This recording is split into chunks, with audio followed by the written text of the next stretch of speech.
لله رب العالمين ونصلي ونسلم على الرسول الكريم وعلى آله وأصحابه أجمعين. قال الله تعالى في محكم كلامه القديم والفرقان الحميد: أعوذ بالله من الشيطان الرجيم، بسم الله الرحمن الرحيم. محمد رسول الله والذين معه أشداء على الكفار رحماء بينهم تراهم ركعا سجدا يبتغون فضلا من الله ورضوانا.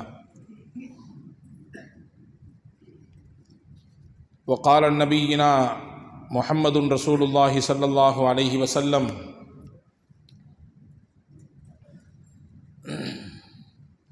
الصحابة أبر هذه الأمة قلوبا وأعمقها علما وأقلها تكلفا وأقومها هديا وأحسنها حالا. اللهم صل على سيدنا محمد وعلى آل سيدنا محمد وأنزله المقعد المقرب عندك يوم القيامة. எல்லாம் வல்ல அல்லாஹுவின் திருப்பெயர் போற்றி புகழ்ந்து அருமை நாயகம் முஹம்மது ரசூலுல்லாஹ் ஸல்லல்லாஹு அலைஹி வஸல்லம் அவர்கள் மீதும் அவர்களை பின்பற்றிய சத்திய சஹாபாக்கள், நல்லோர்கள், சாலிஹீன்கள், குறிப்பாக இந்த புனிதம் நிறைந்த ரபியுல் அவ்வல் மாதத்திலே பூமான் நபி ஸல்லல்லாஹு அலைஹி வஸல்லம் அவர்களை பற்றி பேசுகிற கேட்கிற இந்த புனிதமான மஜ்லிஸிலே பங்கெடுத்திருக்கிற நம் யாவருக்கும் எல்லாம் வல்ல அல்லாஹுவின் அன்பும் அருளும் என்றும் நிறைவாக நின்று நிலவட்டுமாக. வல்ல அல்லாஹ் நம்முடைய பாவங்களை, தவறுகளை மன்னித்து அவனுடைய திருப்பொருத்தத்திற்குரிய நன்மக்களாக நம் எல்லோரையும் சேர்த்து கொள்வானாக. வாழும் காலம் நிறைவான ஆரோக்கியத்தை, நீண்ட ஆயுளை நம் யாவருக்கும் தந்து மருத்துவமனையின் அனைத்து விதமான துன்புதைரங்களை விட்டு நம்மையும் நம்முடைய சந்ததிகளையும் குடும்பத்து மக்களையும் அல்லாஹ் காத்து ரட்சிப்பானாக. அல்லாஹுவின் ஆலயமாம் காபா ஷரீஃபையும் அன்னலம் பெருமானார் ஸல்லல்லாஹு அலைஹி வஸல்லம் அன்னவர்களின் புனிதமான ரவுதாவையும் புனித பைத்துல் முகத்தஸையும் ஹஜ்ஜு உம்ரா ஜியாரா செய்த நம் எல்லோருக்கும் அல்லாஹ் குடும்பத்துடன் வாய்ப்பை வழங்குவானாக. உலகை விட்டு மூச்சடங்கும் நேரத்திலே லா இலாஹ இல்லல்லாஹ் முஹம்மது ரசூலுல்லாஹ் என்ற கலிமாவை கூறி நம்முடைய ஆத்மாக்களை அல்லாஹ் கைப்பற்றி ஜன்னத்துல் ஃபிர்தௌஸிலே நம்மையும் நம்மை பெற்றவர்களையும் நமக்கு கல்வி தந்த உஸ்தாதுமார்களையும் நம்மிடத்திலே துவாவுக்காக வேண்டிய அத்துணை மக்களையும் நாயகம் ஸல்லல்லாஹு அலைஹி வஸல்லம் அன்னவர்களின் தலைமையின் கீழே ஒன்றிணைப்பானாக. ஆமீன் ஆமீன் யா ரப்பல் ஆலமீன். கண்ணியத்திற்கும் மரியாதைக்கும் உரிய சகோதரர்களே, பாசத்திற்குரிய மூமின்களே, உம்மி நபி உருவாக்கிய உத்தம சஹாபாக்கள் என்பது இன்றைய தொடர் பயான் வரிசையில் 10வது நாள் என்று இன்றைய தலைப்பு. நபிகள் நாயகம் ரசூலுல்லாஹி ஸல்லல்லாஹு அலைஹி வஸல்லம் அவர்களின் பாசறையில் உருவான உலகத்தில் ஆகச்சிறந்த தலைமுறை, அற்புதமான முன்னுதாரணமான ஒரு தலைமுறை சஹாபாக்கள் என்கின்ற அந்த தலைமுறை. நபிகள் பெருமானார் ஸல்லல்லாஹு அலைஹி வஸல்லம் அவர்களின் காலத்தில் வாழ்ந்து நபிகளை பார்த்து நபிகளை கொண்டு நம்பிக்கை கொண்டு அவர்களுக்கு ஆதரவாக அடைக்கலமாக இருந்ததோடு மட்டுமல்லாமல் தங்களை, தங்கள் உயிரை, தங்கள் பொருளை, தங்களுடைய மொத்தத்தையும் அல்லாஹுவிற்காக, அல்லாஹுவின் தூதர் ஸல்லல்லாஹு அலைஹி வஸல்லம் அன்னவர்களுக்காக வேண்டி அர்ப்பணித்த ஒரு மகத்தான சமூகம் சஹாபாக்கள் என்கின்ற ஒப்பற்ற சமூகம். மேற்கத்திய நாடுகளில் ஒன்றிலே ஒரு பள்ளிக்கூடத்திலே ஒரு பெண் ஆசிரியை தன்னிடத்தில் படிக்கக்கூடிய ஆரம்பகட்ட மாணவர்கள், பிரைமரி ஸ்கூலிலே அந்த பெண்மணி ஆசிரியையாக இருக்கிறார். ஒரு நாள் கிளாஸ் எடுக்கிறதுக்கு முன்னாடி தன்னுடைய மாணவர்களிடத்திலே உங்களுடைய விருப்பம் என்ன, நீங்கள் வளர்ந்த ஆளானீங்களா, என்னவாக ஆகணும் அப்படின்னு கேட்குறாங்க. பொதுவாகவே இந்த ஆசிரியர்களுக்கும் மாணவர்களுக்கும் இடையிலே சில சமயங்களிலே அவங்க அறிவை வளர்ப்பதற்காக வேண்டி சில கேள்விகளை கேட்பார்கள். இன்னைக்குள்ள காலகட்டத்தில் நம்ம பிள்ளைங்க சொல்கிற பதில் வினோதமாக இருப்பதை பார்க்கிறோம். ஒரு பள்ளிக்கூடத்தில் அப்படி தான் ஆசிரியர் சொன்னார், வாப்பா நாங்கள்லாம் கஷ்டப்பட்டு படித்தோம், சிரமப்பட்டு படித்தோம். எங்கள் ஊர்லேருந்து 7 கிலோமீட்ரு நடந்தே பள்ளிக்கூடத்துக்கு வருவேண்டா அப்படிங்கிறார். சிரமத்தை சொல்கிறார். எவ்வளோ கஷ்டப்பட்டு நடந்து வந்து படித்து ஆளாக இருக்கேன், இன்றைக்கி நான் ஒரு ஆளாக இருக்கேன்றதை சொல்கிறார். உடனே அந்த கூட்டத்தில் இருந்த மாணவனில் ஒருத்தன் எந்திரிச்சான். நான் எந்திரிச்ச உடனே ஆசிரியர்கிட்ட கேட்டான், சார் அப்போவே உங்களுக்கும் படிப்புக்கும் ரொம்ப தூரம் ஏன் சார் அப்படின்னானா. நொந்து நூலாயிட்டார் அந்த ஆசிரியர். சிரமத்தை சொன்னால் இவன் எப்படி புரிகிறான் பார் அப்படின்னு. இப்போ ஆசிரியர்களுக்கும் மாணவர்களுக்கும் இடையிலே சில நேரங்களில் இப்படி தான் வினோதங்கள் ஏற்படுகிறது. ஒரு பள்ளிக்கூடத்திலே கேள்வியை கேட்டுக்கொண்டே இருந்தார். ஒரு கட்டத்திலே ஆசிரியர் பதிலே சொல்லாத இந்த படிக்காத முட்டாள்கள் யாரெல்லாம் எந்திரிக்கடா அப்படின்னாரு. எல்லாரும் உட்கார்ந்தாங்க. ஒரே ஒரு பையன் மட்டும் லாஸ்ட் பெஞ்சிலேருந்து எந்திரிச்சான். சரிறாங்க வா, நீனாவது ஒத்துக்கிட்டிய, நீ கொஞ்சம் அறிவில் குறைவாக இருக்கிறிய, உனக்கு எப்படி தெரியும், உனக்கா தெரியுமா அல்லது யாரும் உனக்கு சொன்னாங்களா அப்படின்னு கேட்டார். என்னமோ அவர் அந்த பையனை கலாய்க்கிற மாதிரி சொன்ன உடனே அந்த பையன் உடனே பதில் சொன்னானா, நீங்கள் வேறு சார் தனியாக நீங்கள் நிற்கிறீங்க, உங்களுக்கு சப்போர்ட்டாக நான் நிற்கிறேன் அப்படின்னா. அன்பு சகோதரர்களே, இப்படியான சூழலிலே இந்த பெண்மணி இந்த மேற்கத்திய நாடுகளில் ஒன்றில் வசித்த ஒரு பிரைமரி பள்ளிக்கூடத்திலே ஆசிரியையாக இருந்த பெண்மணி தன் மாணவர்களிடத்திலே, சின்ன சின்ன பிள்ளைங்க, பிரைமரி ஸ்கூலில் யார் படிப்பாங்க, எல்கேஜிலேருந்து 5th ஸ்டாண்டர்ட் வரைய, அந்த பிள்ளைகளிலே என்ன நீங்கள் உங்களுடைய எதிர்பார்ப்பு, நாளைக்கு நீங்கள் என்னவா ஆக போகிறீங்க, உங்களுடைய கனவு என்ன, உங்களுடைய இலக்கு என்ன அப்படின்னு கேட்குறாங்க. ஒவ்வொருத்தரும் ஒவ்வொன்று சொல்கிறாங்க. அதில் இருந்த ஒரு முஸ்லிமின் வீட்டில் பிறந்து வளர்ந்த ஒரு குழந்தை, அந்த குழந்தை எழுந்து சொன்னது, நான் சஹாபாவை போன்று வாழ வேண்டும் என்று சொன்னது. அதுதான் என்னுடைய லட்சியம், நான் சஹாபாவை போன்று வாழ வேண்டும். அந்த அம்மா ஒரு கிறிஸ்துவ மதத்தைச் சேர்ந்த பெண்மணி. சஹாபான்ற வார்த்தையும் அதுக்கு புதுசு. ஹூ இஸ் சஹாபா அந்த பெண்மணி கேட்குது. சஹாபானா யாரு, சஹாபானா யாரு அந்த குழந்தைக்கு சொல்ல தெரியவில்லை. சஹாபா என்றால் யார் என்று எனக்கு தெரியாது, ஆனால் அவர்கள் இந்த மனித சமூகத்திலேயே ஆகச் சிறந்தவர்கள். ப்ராஃபட் முஹம்மது ஸல்லல்லாஹு அலைஹி வஸல்லம் அன்னவர்களின் காலத்தில் வாழ்ந்து அவர்களை ஏற்றுக்கொண்டு நம்பிக்கை கொண்டு அவர்களுக்கு உறுதுணையாக வாழ்ந்தவர்கள். ஒப்பற்ற சமூகம் அவர்கள். பாவங்களை விட்டு மிகவும் தன்னை தூய்மையோடு வாழ்ந்த ஒரு ஒப்பற்ற சமூகம் அவர்கள். எனவே அவங்கள மாதிரி வாழணும் என்பதுதான் என்னுடைய லட்சியம் என்று அந்த குழந்தை சொன்னது. குழந்தை மழலை மொழியில் பேசியவுடன் அந்த பெண்மணியின் உள்ளத்தை போட்டு இந்த வார்த்தை கொடை என்று குடைகிறது. சஹாபா, ஹூ இஸ் சஹாபா. அந்த பெண்மணி இந்த வார்த்தையை கொண்டே தேடி தேடி அலைகிறாள். கடைசியில் முஹம்மது ஸல்லல்லாஹு அலைஹி வஸல்லம் அன்னவர்களின் வாழ்க்கை வரலாற்றை படிக்கிறார். சஹாபாக்கள் என்றால் யார் என்பதை உணர்ந்து கொள்கிறார். அவர்களின் தியாகங்களை உள்வாங்குகிறார். அவர்கள் இந்த இஸ்லாத்தை வளர்ப்பதற்காக வேண்டி பட்ட பாடுகளை, சிரமங்களை எல்லாம் தன்னுடைய அந்த தேடிய காலகட்டத்திலே முழுமையாக உள்வாங்கிக் கொள்கிறார். இறுதியில் ஹூ இஸ் சஹாபா என்ற கேள்வியே அவரை இஸ்லாத்தின் பக்கம் இணைத்தது என்ற ஒரு செய்தியை நாம் இங்கே பார்க்கிறோம்.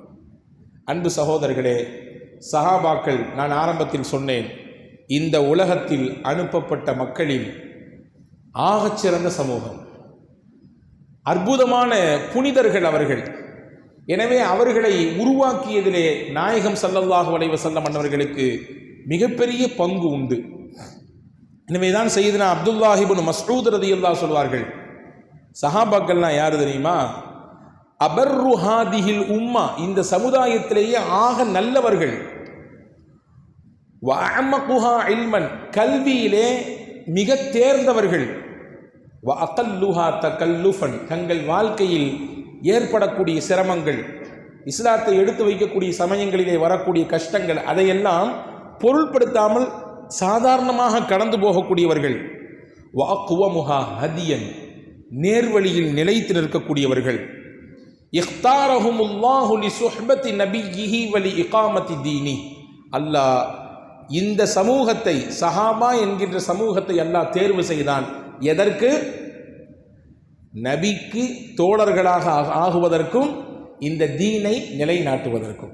2 காரணம் சொல்றாங்க இப்னு மஸ்ஊத் ரலியல்லாஹு அன்ஹு. சஹாபாக்கள்னா யாரு?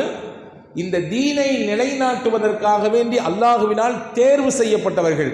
1, நாயகம் ஸல்லல்லாஹு அலைஹி வஸல்லம் அன்னவர்களுக்கு தோழமையாக வர வேண்டும் என்று அல்லாஹ்வினால் முடிவு செய்யப்பட்டவர்கள். இன்னைக்கு நாமளும் நட்பு கொள்கிறோம், நிறைய பேரிடத்திலே நண்பர்களாக ஆகிக் கொள்கிறோம், அல்லது நம்மை சிலர் நண்பர்களாக ஆக்கிக் கொள்கிறார்கள். நம்முடைய விருப்பு வெறுப்பை கடந்து சில நேரங்களில் நட்பு தொடர்கிறது அல்லது இடையிலேயே முடிந்து போகிறது. ஆனால் நாயகம் ஸல்லல்லாஹு அலைஹி வஸல்லம் அன்னவர்களுக்கு அல்லாஹ் கொடுத்த தோழமை அதுவும் தேர்வு செய்யப்பட்டது, முடிவு செய்யப்பட்டது. எனவேதான் உயிரையும் கொடுப்பதற்கு அந்த ஒப்பற்ற சஹாபா என்கின்ற அந்த சமூகம் தயார் நிலையிலே நின்றதாக நாம் பார்க்கிறோம். ஹுதைபியா உடன்படிக்கையிலே பெருமானார் ஸல்லல்லாஹு அலைஹி வஸல்லம் அன்னவர்கள் மக்காவுக்கு வரக்கூடாது என்று தடுக்கப்பட்டார்கள் என்ற செய்தியை கடந்த சில தினங்களுக்கு முன்னால் ஆற்றிய உரையில் சொன்னேன். அங்கே பேச்சுவார்த்தை நடக்கிறது ரசூலுல்லாவுக்கும் மக்காவினுடைய தலைவர்களுக்கும் இடையிலே. ஒரு சுமூகமான சூழலே வரல. ஒன்று மாற்றி ஒன்று மாற்றி ஆள் அனுப்பி விட்டுட்டே இருக்கிறாங்க. அப்படி வந்த நபர்களில் ஒருவர் தான் உர்வத் இப்னு மஸ்ஊத் அஸ்-ஸகஃபி. பிற்காலத்தில் இவர் இஸ்லாத்தை ஏற்றுக்கொள்கிறார். அல்லாஹ் அந்த பாக்கியத்தை அவருக்கு கொடுத்தான். இவர் வந்தார், வந்துவிட்டு நபிகளை பார்த்தார். நபிகளுக்கு சுற்றி இருந்த தோழர்களை சஹாபாக்களையும் காணுகிறார். பேசினார். பேச்சுவார்த்தை ஒரு சமரசத்தை எட்டல. நேர குறைஷிகளிடத்திலே போய்விட்டார். குறைஷிகளிடத்திலே வந்தவர் என்ன சொன்னார்? யா மாஷர குரைஷ், குறைஷிகளே, இன்னி கத் ஜிஅது கிஸ்ரா ஃபீ முல்கிஹி வ கைஸர் ஃபீ முல்கிஹி வன் நஜ்ஜாஷ் ஃபீ முல்கிஹி. பெரும் சாம்ராஜ்யங்களான ரோம், பாரசீகம், அபிசீனியா போன்ற நாடுகளுக்கெல்லாம் அந்த நாட்டினுடைய அரசர்களை சந்திப்பதற்கு நான் போயிருக்கிறேன். வ இன்னி வல்லாஹி மா ரஅய்து மலிக்கன் கத்து யுஅல்லிமுஹு கௌமுஹு கமா யுஅல்லிமு அஸ்ஹாபு முஹம்மதின் முஹம்மதா. முஹம்மத் ஸல்லல்லாஹு அலைஹி வஸல்லம் அவர்களை அவருடைய தோழர்கள் கண்ணியப்படுத்துவதை போன்று, அவர்களுடைய தோழர்கள் நபியை பார்க்கிற பார்வையை போன்று பெரும் அரசை ஆண்டு கொண்டிருக்கிற மன்னர்களை கூட அவர்களுடைய சமுதாயம் பார்க்கவில்லை. எவ்வளவு சிறப்பாக அவங்களுடைய நபியை, அவங்களுடைய தலைவரை இந்த மக்கள் பார்த்து கொள்றாங்க. கண்ணியத்தின் காரணமாக, மரியாதையின் காரணமாக நேருக்கு நேரு கூட நபிகளினுடைய அந்த முகத்தை பார்த்து பேசுவதற்கு அவர்களுக்கு தைரியம் இல்லை. நபிகள் ஒது செய்தால், கை காலை கழுகினால் அந்த தண்ணீரை கூட கீழே விட மாட்டேங்கிறாங்க. அந்த சஹாபா என்ற அந்த தோழர்கள் தாங்கி பிடிச்சுக்கிறாங்க. ஒன்றை புரிஞ்சுங்க, உர்வத் இப்னு மஸ்ஊத் அஸ்-ஸகஃபி சொன்னார், இப்படிப்பட்ட ஒரு தோழர்களின் கூட்டம் அந்த முஹம்மத் அவர்களிடத்தில் இருக்கும் காலம் வரை ஒரு காலமும் அவரை நீங்கள் ஜெயிக்க முடியாது, ஒரு காலமும் அவரை நீங்கள் வீழ்த்த முடியாது. நீங்கள் தான் தோற்று போவீர்கள். காரணம், தோழர்களின் படையோடு அவர் இருக்கிறார் என்பதை உர்வத் இப்னு மஸ்ஊத் அஸ்-ஸகஃபி என்ற அந்த மக்காவினுடைய தலைவர்களிலே ஒருவர் சொன்னதாக வரலாற்று குறிப்பிருக்கிறது. பிற்காலத்திலே இவருக்கு இஸ்லாத்தை ஏற்றுக்கொள்ளக்கூடிய வாய்ப்பை அல்லாஹ் தந்தார். இங்கு சொல்லக்கூடிய செய்தி எதிரிகளுக்கும் ஆச்சரியத்தை தந்தது. நாயகம் ஸல்லல்லாஹு அலைஹி வஸல்லம் அன்னவர்களுக்கு அல்லாஹ் அமைத்து கொடுத்த தோழமை. நான் ஆரம்பத்தில் சொன்னேனே, இன்றைய காலச்சூழலிலே நட்பு என்பது ஏதாவது ஒரு ஆதாயத்தை மையப்படுத்தியே தான் சுற்றி கொண்டிருக்கிறது. ஆதாயம் இல்லை என்றால் நட்பும் இல்லை என்கின்ற நிலையில் தான் இருக்கிறது, இல்லையா? அதோடு மட்டுமல்ல, வாய்ப்பு கிடைத்தால் எப்படி நாம் நழுவி விட்டு போகலாம் அல்லது எப்படி பிடித்து இழுத்து கீழே தள்ளலாம் என்பதுதான் இன்றைய நட்புகளின் பலருடைய சிந்தனையாக மாறி இருக்கிறது. 3 ஊருக்காரங்க சேர்ந்து வெளியூருக்கு போனாங்களாம். போய்கிட்டே இருக்கும்போது ஒரு இடத்துல தங்க வேண்டிய சூழல். ஊருக்காரர் அவர் ஒரு குறிப்பிட்ட நாட்டை சேர்ந்தவர். அவர்கிட்ட சொன்னாங்களே, ஏதாவது நம்ம அங்கே உட்காந்து பிரார்த்திக்கலாமே. சரி, செய்யலாம்.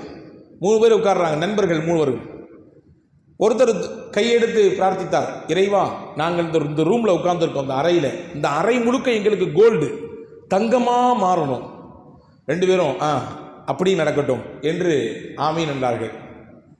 இன்னொரு நாட்டுக்காரர் அவர் சொன்னார், இறைவா, நான் உன்னிடத்தில் கேட்கிற என்னுடைய விருப்பம், இந்த ரூம் முழுக்க டைமண்ட், வைரமாக இருக்க வேண்டும், எனக்கு நீ தர வேண்டும் என்று துவா செய்கிறார், பிரார்த்தித்தார்.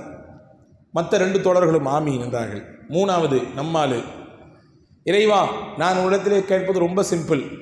என்னுடைய தோழர்கள் 2 பேரும் 2 விஷயத்தை கேட்டாங்க.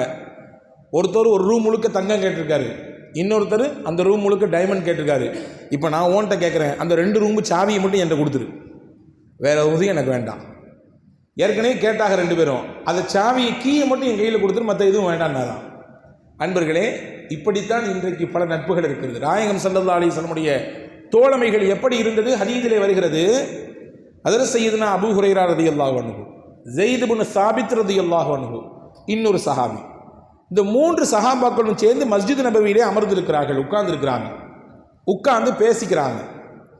நபி ஸல்லல்லாஹு அலைஹி வஸல்லம் உள்ள வந்த உடனே பேசிக்கிட்டு இருந்த அந்த 3 சஹாபாக்களும் அப்படி ஸ்டாப் ஆயிடுறாங்க, நிறுத்திடுறாங்க. ரசூலுல்லாஹ் வந்த உடனே கேட்டாங்க, நான் வர வரைக்கும் பேசிட்டு இருந்தீங்களே, திடீரென்று என்னை பார்த்தவுடன் நிப்பாட்டியதற்கு என்ன காரணம்? ஒன்றும் இல்லை நபியே, எங்களில் ஒருத்தர் துவா செய்வார், 2 பேர் ஆமீன்னு சொல்லுவோம், இதுதான் நாங்கள் செஞ்சிட்டு இருக்கோம். நல்ல விஷயம் தானே, அதையே தொடருங்கள், நானும் சேர்ந்து ஆமீன்னு சொல்கிறேன் அப்படின்னு ரசூலுல்லாஹ் உட்கார்ந்துடுறாங்க. நபி ஸல்லல்லாஹு அலைஹி வஸல்லம் மன்னவர்களுக்கு கிடைத்தது தொண்டர்கள் இல்லை, தோழர்கள், உயிரையே கொடுக்கக்கூடிய தோழர்கள். அந்த தோழர்களிடத்திலே பெருமானா ஸல்லல்லாஹு அலைஹி வஸல்லம் நடந்து கொண்ட அந்த அந்யோன்யத்தையும் நாம் பார்க்க வேண்டியது இருக்கிறது. அப்படியே உட்கார்ந்துடுறாங்க. நீங்கள் செய்யுங்க, நான் ஆமீன் சொல்கிறேன். நான் ஃபஸ்ட்டு ஸைத் இப்னு சாபித் ரலியல்லாஹு துவா செஞ்சாங்க, யா அல்லாஹ் எனக்கு இன்னென்னவெல்லாம் வேண்டும், இன்னென்னவெல்லாம் வேண்டும், துன்யா ஆஹிரா எல்லாத்தையும் கேட்டாங்க. எல்லாத்தையும் கேட்கணும் அல்லாட்ட, ஆஹிரத்தை மட்டும் இல்லை துன்யாவையும் கேட்கணும். ரப்பனா ஆத்தினா ஃபித் துன்யா ஹஸனா வ ஃபில் ஆஹிரத்தி ஹஸனத்தன் வ கினா அஸாபன்னார். யா அல்லாஹ் இந்த துன்யாலையும் எனக்கு நன்மையை கொடு, ஆஹிரத்திலும் நன்மையை கொடு. 2யும் கேட்க சொல்கிறான் அல்லாஹ். துன்யாவையும் கொடு, துன்யாவின் நலவை கொடு, ஆகிரத்தின் நலவை கொடு, நரகத்தினுடைய நெருப்பை விட்டு பாதுகாத்து விடு. அர்த்தம் பொதிந்த துவா இது, குர்ஆன் கற்றுத்தருகிற அர்த்தம் பொதிந்த துவா. இதை அல்லாஹ் எங்கே சொல்லுகிறான் தெரியுமா? ஹஜ்ஜை முடித்துவிட்ட ஹாஜிகளிலே சிலர்கள் துன்யாவை மட்டும் கேட்கிறார்கள், வமாலஹும் மின் நசீப், அவர்களுக்கு ஆகிரத் விஷயத்தில் எந்த நசீபும் கிடைக்காது. ஆனால் சில மக்கள் இருக்காங்க, அல்லாஹ்ட்ட துன்யாவையும் கேட்குறாங்க, ஆகிரத்தையும் கேட்குறாங்க. இதுக்காக வேண்டி அதை விடலை, அதற்காக வேண்டி இதையும் விடலை, 2யும் அல்லாஹ்ட்ட கேட்குறாங்க. இது நல்லதுவான்னு அல்லாஹ் பாராட்டுறான். நல்லதுவா என்று அல்லாஹ் பாராட்டியதினால்தான் பெருமக்களே கஅபா என்கின்ற அந்த புனித ஆலயத்தை தவாஃப் செய்கிறோம் இல்லையா? உம்ராவுக்கு போனாலும் தவாஃப் செய்கிறோம், ஹஜ்ஜுக்கு போனாலும் தவாஃப் இருக்குது. உம்ராவினுடைய முக்கிய கிரிகை என்றால் ஹஜ்ஜினுடைய முக்கிய கிரிகையும் தவாஃப் இருக்கிறது, தவாஃப் ஜியாரா. 7 சுற்று சுற்றுகிறோம் காபாவை. ஒவ்வொரு சுற்றிலும் ஒவ்வொரு தனித்தனி துவாக்கள் இருக்கிறது, தனித்தனி துவாக்கள் இருக்கிறது. முதல் சுற்றுல என்ன துவா செய்யணும் ரசூலுல்லாஹ் கற்றுக் கொடுத்துருக்காங்க, 2வது சுற்று, 3வது சுற்று, இப்படி 7 சுற்று. ஆனால் 7 சுற்றிலும் ஒரு குறிப்பிட்ட இடத்தில் மட்டும் ஒரே துவாவை மடக்கி மடக்கி ஓத வேண்டும். வழமையாக அங்கே போகக்கூடியவர்கள் அல்லது போய்விட்டு வந்தவர்களுக்கு தெரியும், ருக்னே யமானி என்று ஒரு கார்னர் இருக்கிறது காபாவிற்கு. காபாவுக்கு மொத்தம் 4 கார்னர்கள், மூலைகள். ஒரு மூலையிலே ஹஜ்ருல் அஸ்வத் கல் இருக்கும், அது ஃபர்ஸ்ட் மூலை என்று வைத்துக் கொள்ளுங்கள். அதற்கு அடுத்து ஒரு கார்னர், அதற்கு அடுத்து ஒரு கார்னர், அதற்கு அடுத்து 4வது ஒரு கார்னர். இந்த 4வது கார்னர் தான் ருக்னே யமானி. இந்த ருக்னே யமானி என்ற கார்னரில் இருந்து ஹஜ்ருல் அஸ்வத் என்ற கார்னர் வரும் வரை அந்த கேப்பில் ஒரு துவாவை தான் 7 சுற்றிலும் ஓத வேண்டும். மற்ற 3 பாகங்களிலே ஒவ்வொரு சுற்றுக்கும் ஒரு துவா. அந்த ஒரு இடத்தில் மட்டும் நபிகள் பெருமானா ஸல்லல்லாஹு அலைஹி வஸல்லம் சொன்னார்கள், எக்கச்சக்கமான மலக்குகள் வந்து நிற்கக்கூடிய இடம் என்றார்கள். அந்த இடத்தில் நீங்கள் அல்லாஹ்விடத்தில் என்ன கேட்க வேண்டும்? ரப்பனா ஆத்தினா ஃபித் துன்யா ஹஸனத்தன் வ ஃபில் ஆখিরাতি ஹஸனத்தன் வ கினா அஸாபன்னார். இதுதான் கேட்கணும். ரசூலுல்லாஹ் திரும்ப திரும்ப இதே ஓதுங்கன்னாங்க. எத்தனை தடவை நீங்கள் தவாஃப் செய்தாலும் ஒரு நாளைக்கு, எத்தனை முறை தவாஃபிலும் அந்த ஒவ்வொரு சுற்றிலும் அந்த குறிப்பிட்ட இடத்தில் இந்த துவாவை தான் படிக்க வேண்டும். இது சுன்னத்தான ஒரு முக்கியமான துவா, குர்ஆன் கற்றுத்தருகிற துவா. அப்போ அல்லாஹ்விடத்தில் துன்யாவையும் கேட்க வேண்டும், ஆகிராவையும் கேட்க வேண்டும். நான் சொன்னேனே, மனிதனுக்கு 2 கண்ணும் முக்கியம். எனக்கு வலது கண்ணு மட்டும் போதும், இடது கண்ணு வேண்டாம் யாராவது சொல்லுவாங்களா? அல்லது இந்த கண்ணில் தான் எனக்கு கொஞ்சம் கூடுதல் பார்வை இருக்குது, இந்த கண்ணு கொஞ்சம் மங்கள் தான், அதனால பரவாயில்ல, இதில் பார்வை போனாலும் பிரச்சனை இல்லை, யாராவது சொல்லுவாங்களா? 2 கண்ணினுடைய பார்வையும் தேவை. அப்படித்தான் துன்யாவும் தேவை, ஆகிராவும் தேவை. அத்துன்யா மஸ்ரஅத்துல் ஆஹிரா. பெருமானா ஸல்லல்லாஹு அலைஹி வஸல்லம் சொன்னார்கள், இந்த துன்யா என்பது என்ன? ஆகிரத்தினுடைய விளைநிலம். இங்க விதைக்கணும், அறுவடை அங்க. இதற்குரிய அறுவடை, இதற்குரிய பலன் எங்கே கிடைக்கும்? ஆகிரத்திலே கிடைக்கும். துன்யாவை மொத்தமாக உதறி தள்ளிவிட்டு வாழ்வதும் அது முறையானதல்ல. துன்யாவிலேயே சதாவும் கிடைந்த ஆகிரத்தை மறப்பதும் சரியானதல்ல. எனவே ரெண்டையும் கேட்க கற்றுக் கொடுக்கிறது மார்க்கம். ரெண்டும் வேண்டும். அல்லாஹ்வும் வேண்டும், உலகத்தில் குடும்பமும் வேண்டும். இபாதத்தும் வேண்டும், குடும்பத்திற்கான நேரங்களும் ஒதுக்கப்பட வேண்டும். மனைவி மக்களுக்குரிய ஹக்கையும் செய்ய வேண்டும். தொழுகையில் கண் குளிர்ச்சியும் வேண்டும், வியாபாரத்திலே தொடர்பும் வேண்டும். ரெண்டும் வேண்டும். ஸைத் இப்னு சாபித் ரலியல்லாஹு துஆ செஞ்சாங்க. எல்லாம் கேட்டாங்க, துன்யா ஆகிரா எல்லாம் கேட்டாங்க. ரசூலுல்லாஹ் ஆமீன் என்று சொன்னார்கள். மற்ற சஹாபாக்களும் ஆமீன் சொன்னாங்க. அடுத்து ரெண்டாவது சஹாபி கேட்குறாங்க, அவங்களும் கேட்டாங்க. அவங்களுக்கு என்னெல்லாம் தேவையோ ஆகிரத்து துன்யா எல்லாத்தையும் கேட்டாங்க. ரசூலுல்லாஹ் ஒரு விஷயத்தில் ஆமீன் சொல்றது எவ்வளோ பெரிய பாக்கியம். ஒரு துவாவிலே நபிகள் அமர்ந்து ஆமீன் சொல்வது எவ்வளோ பெரிய பாக்கியம். அங்கே சொன்னார்கள். அந்த சஹாபாக்களுக்கு ரசூலுல்லாஹ் சொன்னாங்க. ரெண்டு சஹாபாக்களுடைய அந்த வரிசை முடிந்து விட்டது. மூணாவதாக சையதுனா அபூ ஹுரைரா ரலியல்லாஹு அன்ஹு. சஹாபாக்கள் ரொம்ப முக்கியமானவங்க. நீங்கள் ஹதீஸினுடைய நூட்களை திருப்பி படித்தால் இவர்களின் பெயரை படிக்காமல் ஹதீஸ் நூலை வாசிக்க முடியாது. சொல்லப்போனால் சஹாபாக்கள்ல அதிகப்படியான ஹதீஸுகளை அறிவித்தவர்கள் சையதுனா அபூ ஹுரைரா ரலியல்லாஹு தான். ஆனால் ஒன்று தெரியுமா ரகசியம்? ரசூலுடைய கடைசி காலத்தில் தான் அவர் நபியோடு சேர்கிறார். ரசூலோடு அவர்கள் வாழ்ந்த வாழ்க்கை வெறும் 4 வருஷம் தான், 4 வருஷம் தான். ஹிஜ்ரி 7 தான் ரசூலுல்லாஹ் கூட வந்து சேருகிறார் மதீனாவிலே. முன்னாடி இஸ்லாத்தை ஏற்றுக்கிட்டாங்க, ஆனால் அவங்க வேற ஒரு ஊரில் இருந்தாங்க. தௌஸ் என்ற குடும்பத்தை, ஒரு கோத்திரத்தை சேர்ந்தவர்கள் அவர்கள். ஹிஜ்ரி 7 தான் வந்து சேர்றாங்க. அல்லாஹ் அவங்களுக்கு பரக்கத் செஞ்சா. நேரத்தில் காலத்தில் அவங்களுடைய அமல்ல, அவங்களுடைய இல்மில அல்லாஹ் பரக்கத் செய்தான். ஒட்டுமொத்த உலகத்திற்கும் உலக அழிவு நாள் வரை அபூ ஹுரைரா ரலியல்லாஹு அன்ஹு பேசப்பட்டு கொண்டே இருப்பார்கள் நபி மொழிகளின் அந்த தொடரின் வழியாக. இவங்க துவா செஞ்சாங்க, அல்லாஹும்ம இன்னி அஸ்அலுக மா சலகாக சாஹிபய்ய வ அஸ்அலுக இல்மன் லா யுன்ஸா. யா அல்லாஹ், இந்த நபிகள் இருக்கிறார்கள், உன்னுடைய இறை தூதர் ஹபீப் உட்கார்ந்து இருக்கிறாங்க. இவங்களுக்கு முன்னாடி என்னுடைய 2 தோழர்களும் துவா செஞ்சாங்க. அவங்க என்னெல்லாம் கேட்டாங்களோ அதை எல்லாத்தையும் எனக்கும் கொடு. ரொம்ப ஷார்ட்டாக துவா செஞ்சாங்க, ரொம்ப ஷார்ட்டாக துவா செஞ்சாங்க. அவங்க என்னெல்லாம் கேட்டாங்களோ அதை எல்லாம் எனக்கும் கொடு. வஇல்மன் லா யுன்ஸா, மறக்காத கல்வி ஞானத்தை கொடு. நான் ஒரு விஷயத்தை உள்வாங்குறேன்னா மறக்கக்கூடாது, எனக்கு மறந்து போயிடக்கூடாது. ஆனால் இன்னைக்கு மறதி என்பது ஒரு தேசிய நோயாக மாறிவிட்டது இல்லையா? ஒரு இஷ்யூ வரும்பொழுது இன்னொரு இஷ்யூ மறந்துடுவோம். ஒரு பிரச்சனை வரும்போது அதுக்கு முன்னாடி ஏதோ முக்கியமான பிரச்சனை ஓடிட்டு இருக்கும், அது நம்முடைய கவனத்திலேருந்தே மறந்து போயிடும். அதை பற்றி பேசுறதே குறைஞ்சு போயிடும் இல்லையா? கல்வியில் மறதி ஏற்படுது என்பது அதை விட பெரிய ஆபத்து வேற எதுவும் இல்லை. எனவே தான் மறதியை பற்றி ரசூலுல்லாஹ் ரொம்ப கண்டிச்சாங்க. குர்ஆனை அவர் ஒருவர் மனனம் செய்து அவர் மறந்து விடுகிறாரோ அவருக்குரிய தண்டனையை பெருசாக பேசினாங்க. குர்ஆனினுடைய வசனங்களை ஒருவர் மனனம் செய்தார், அதை மறந்து விட்டால் நாளை மறுமையிலே கடுமையான வேதனை அவருக்கு உண்டு என்று பெருமானார் ஸல்லல்லாஹு அலைஹி வஸல்லம் எச்சரித்தார்கள். மறதி கூடாது. சில நேரங்களில் மறதி நல்லது, சில நேரங்களில் மறதி ஆபத்து. நம் வாழ்க்கையில் ஏற்படக்கூடிய சிரமங்கள், கஷ்டங்கள், இழப்புகள் அதெல்லாம் மறந்தான் ஆகணும். மனசுலே வச்சுதான் வாழ முடியாது. நெருக்கமான ஒருவங்க உறவு, நம்முடைய நட்பு வச்சுக்குங்க, அத்தா அல்லது குடும்பத்தினுடைய முக்கிய உறுப்பினர் வஃபாத் ஆகிட்டாங்க, நினச்சிட்டே இருந்தால் அடுத்த நாள் நகருமா? ஒரு நாள் நினைக்கலாம், நான் 2 நாள் நினைக்கலாம், அதிகபட்சமாக ஒரு 40 நாள் நினைக்கலாம். அத்தா அத்தா அத்தா என்று நினைத்து கொண்டே இருந்தால் அடுத்த நகர்வுக்கு நம்மால் நகர்ந்து போக முடியுமா? அந்த நேரங்களில் மறதி நல்லது. சில நேரங்களில் மறதி ஆபத்து, சில நேரங்களில் மறதி ஆபத்து. ரசூலுல்லாஹி ஸல்லல்லாஹு அலைஹி வஸல்லம் அல்லாஹ் குர்ஆன்ல ஒரு வசனத்தை சொன்னான், وَمَنْ أَعْرَضَ عَنْ ذِكْرِي فَإِنَّ لَهُ مَعِيشَةً ضَنْكًا وَنَحْشُرُهُ يَوْمَ الْقِيَامَةِ أَعْمَى. யார் நம்முடைய உபதேசங்கள் வந்தும் கூட அதை புறக்கணித்து இந்த உலகத்தில் அதை மறந்து வாழ்ந்தார்களோ அவர்களுக்கு நாளை மறுமையிலே நெருக்கடிகளை கொடுப்போம்.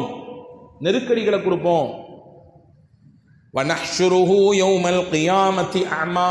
நாளை மறுமையிலே அவர்கள் எல்லாம் பார்வை இல்லாதவர்களாக எழுப்பப்படுவாங்க. அல்லாஹ்வுடைய உபதேசம் தான் என்ன? அல் குர்ஆன் தான். அல்லாஹ்வுடைய உபதேசம் தான் என்ன? அருமை நாயகம் ஸல்லல்லாஹு அலைஹி வஸல்லம் வாழ்க்கை தான். அது வந்தும் கூட அதை உள்வாங்கிக்காம மறந்து அதை புறக்கணித்து வாழ்ந்தவர்களுக்கு நாளை மறுமையிலே பார்வை இருக்காது. قال رب لم حشرتني أعمى وقد كنت بصيرا. இறைவா, நான் உலகத்தில் வாழும் பொழுது பார்வையோடு தானே வாழ்ந்தேன், இங்கே என்ன எனக்கு பார்வை இல்லையே, ஏன் எனக்கு பார்வை பறிபோச்சு, என் பார்வை ஏன் இழந்து போனது என்று அந்த மனிதர் கேட்பார். அல்லாஹ் சொல்லுவான், قال كذلك أتتك آياتنا فنسيتها وكذلك اليوم تنسى.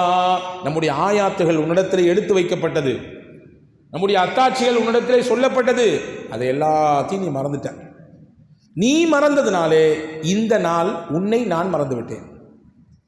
நீ மறந்த, இன்னைக்கே நான் உன்னை மறந்துட்டேன் என்று அல்லாஹ் சொல்லுவதாக பெருமானார் ஸல்லல்லாஹு அலைஹி வஸல்லமுக்கு அல்லாஹ் குர்ஆனிலே சொன்னான். அன்பு சகோதரர்களே, இப்போ மறதிங்கிறது சில நேரத்தில் நல்லது, சில நேரத்தில் ஆபத்து. பாருங்க, இந்த மறதி தான் எனக்கு வேண்டாம் என்று கேட்கிறார்கள் சையதுனா அபூ ஹுரைரா ரலியல்லாஹு அன்ஹு. ரசூலுல்லாஹ் ஆமீன் சொன்னாங்க. இந்த மற்ற 2 சஹாபாக்கள் இருக்காங்கல்ல, அவங்க யார் ரசூலுல்லாஹ் நாங்களும் மறுபடியும் துவா செய்யணும். ரொம்ப அற்புதமான துவாவை அபூ ஹுரைரா கேட்டாங்க. மறக்காத கல்வி, எங்களுக்கும் அந்த மறக்காத கல்வி வேணும். ரசூலுல்லாஹ் சிரிச்சிட்டே சொன்னாங்க, சபக பிஹா குலாமுத் தௌசி. தௌஸ் என்ற குடும்பத்தை சேர்ந்த இந்த வாலிபர் இந்த விஷயத்துல உங்களை விட சமயோஜிதமா யோசிச்சிட்டாரு, முந்திக்கிட்டாரு, கிடைச்சது தான் அவருக்கு. ஒரு சமயோஜிதமாக யோசித்து விட்டார். நபிக்கு முன்னால் உட்கார்ந்து இருக்கிறோம், எதை கேட்டு நாம் முழுமையாக வாங்கிக் கொள்வது என்பதை யோசித்தார், முடிவெடுத்தார், உடனுக்குடன் கேட்டு விட்டார். அவருக்கு தான் அந்த பாக்கியம் என்று பெருமானார் ஸல்லல்லாஹு அலைஹி வஸல்லம் சொன்ன ஹதீஸை நாம் பார்க்கிறோம். அன்பு சகோதரர்களே, இப்போ சஹாபாக்களுடைய தோழமை எப்படி இருந்தது, ரசூலுல்லாஹ் எப்படி அவங்கள வச்சிருந்தாங்க, எப்படி அவங்கள உருவாக்கி காட்டினாங்க. திருக்குர்ஆனின் நம் எல்லோருக்கும் தெரிந்த ஒரு அத்தியாயம். இங்கே கூட நாம் நம்முடைய பாரம்பரியமிக்க இந்த மஸ்ஜிதிலே வெள்ளிக்கிழமை தோறும் அந்த அத்தியாயம் இங்கே ஓதப்படுகிறது. எல்லாருடைய காதிலும் கேட்கும் விதத்திலே அந்த அத்தியாயம் ஓதப்பட்டு கொண்டு ரொம்ப சந்தோஷமா இருந்துச்சு.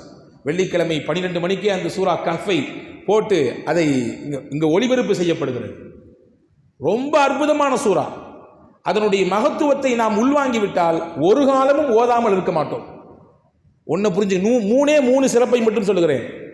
சூரத்துல் கஹ்ஃபினால் கிடைக்கக்கூடிய 3 சிறப்பை மட்டும் சொல்லுகிறேன், உள்வாங்கிக் கொள்ளுங்கள். நான் சொல்வதுண்டு, இந்த கஹ்ஃப் சூராவை பற்றி பேசும் பொழுதெல்லாம் சொல்லுவேன், நீங்கள் ஓதுங்கள், குறைந்தபட்சம் உங்களால் முடியவில்லை என்றால் உங்கள் வீட்டில் ஒருவராவது ஓத வையுங்கள். உங்கள் வீட்டில் ஒருவரையாவது வெள்ளிக்கிழமை தினத்திலே ஓத வைத்து விடுங்கள். காரணம் என்னவென்றால், முஸ்னத் அஹமதிலே ஒரு ஹதீஸ் வந்திருக்கிறது, மன் ஹஃபில 10 ஆயத்தம் மின் அவ்வலி சூரத்தில் கஹ்ஃப். யார் சூரா கஹ்ஃபினுடைய முதல் 10 வசனங்களை மனனம் செய்கிறாரோ, சூரா கஹ்ஃபினுடைய முதல் 10 வசனங்களை யார் மனனம் செய்கிறாரோ, உஸிம மின் ஃபித்னத்தி தஜ்ஜால். தஜ்ஜாலுடைய சோதனைக்கு அவர் ஆட்பட மாட்டார், அல்லாஹ் பாதுகாத்துருவான். அவர் வாழும் காலத்தில் தஜ்ஜால் வந்தாலும் கூட அல்லாஹ் இந்த வசனங்களை வைத்து அல்லாஹ் பாதுகாப்பான். தஜ்ஜாலுடைய காலம் எப்படி இருக்கும் நமக்கு தெரியும். ஒருவர் காலையில் முஸ்லிமாக இருப்பார், மாலையில் காஃபிராகி போய்விடுவார். தஜ்ஜாலுடைய காலம் என்பது உச்சபட்சமான ஃபித்னாவின் காலம், உச்சபட்சமான சோதனையின் காலம்.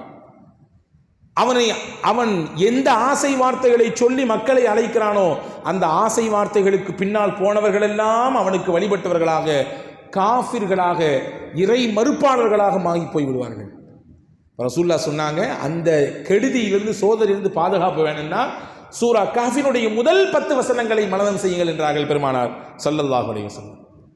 அது மட்டுமல்ல, ரசூலுல்லாஹ் சொன்னாங்க, ஃபஹுவ மஅசூமுன் இலா 8 ஐயாம் மின் குல்லி ஃபித்னா. யார் ஒரு வாரம் வெள்ளிக்கிழமை சூரா கஹ்ஃப் ஓதுவாரோ, அந்த ஓதிய நாளிலிருந்து அடுத்த வாரம் வரும் வரை அல்லாஹ் அவருக்கு பாதுகாப்பு, ப்ரொடெக்ஷன் கொடுத்துட்றான்.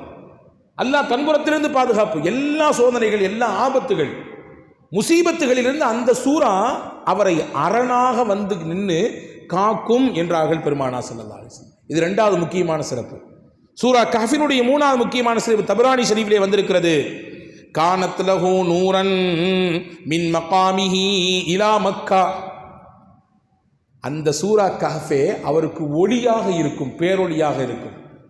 அவர் இருக்கும் இடத்திலிருந்து மக்கா வரை, அல்லாஹ்வின் திரு காபா வரை, அவர் இருக்கும் இடத்திலிருந்து அந்த இடம் வரை அல்லாஹ் அவருக்கு ஒளியை கொண்டு பாதுகாப்பான், அவரை அரவணைத்துக் கொள்வான். பேரொளியை குடிப்பான். வழி தவறி விட மாட்டார், வழிமாறி போய் விட மாட்டார், ஷைத்தானின் பாதையில் சிக்கிவிட மாட்டார், பெரும் பெரும் குழப்பங்களிலே வீழ்ந்து விட மாட்டார். காரணம், அல்லாவின் பேரொளியை கொண்டு அல்லாஹ் அவருக்கு அரவணைப்பை கொடுக்கிறான் என்றார்கள் பெருமானார் ஸல்லல்லாஹு அலைஹி வஸல்லம். இந்த 3 சிறப்பும் முக்கியமானது. நிறைய இன்னும் சிறப்புகள் இருக்குது. இங்க சொல்ல வர செய்தி என்னன்னா, சூரா கஹ்ஃபுக்கு எதற்கு இவ்வளவு பெரிய பலன், எவ்வளவு பெரிய ஒரு நல்ல ஒரு உயர்வை பெருமானார் ஸல்லல்லாஹு அலைஹி வஸல்லம் போற்றி பேசுகிறார்கள்.